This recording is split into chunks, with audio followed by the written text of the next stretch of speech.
বিশাল পদ্মা সেতু চোখের সামনে দারুণ এক দৃশ্য। ভ্রমণ মানেই তো একটু খাওয়া দাওয়া, তাই মামা সেই ইলিশ না খেলে তো যেন অনেক কিছুই অসম্পূর্ণ থেকে যায়।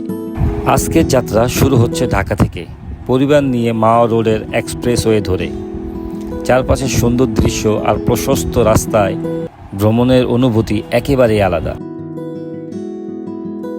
তারপর এগিয়ে গেলাম পদ্মার তীরে। বিশাল পদ্মা সেতু চোখের সামনে দারুণ এক দৃশ্য। আর শুক্রবার হওয়ায় মানুষের ভিড় ছিল চোখে পড়ার মতো। বাচ্চারা মেতে উঠেছে আনন্দে, আর গন্তব্যে পৌঁছেই তাদের জন্য আছে খেলার এক দারুণ জায়গা। বাচ্চাদের হাসি খুশি আর খেলাধুলা ভ্রমণকে করে তুলেছে আরও রঙিন।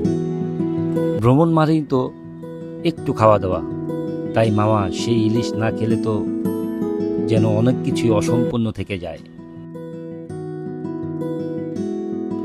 গরম গরম ইলিশ ভাজা, ভাত আর ভর্তা, সত্যি অসাধারণ স্বাদ। দিনভর আনন্দ আর স্মৃতির ঝাঁপি নিয়ে আমরা আবার রওনা হলাম ঢাকার পথে। মাওয়া ট্যুর শেষ হলেও পরিবার নিয়ে কাটানো এই মুহূর্তগুলো রয়ে যাবে আমাদের মনে অনেক দিন।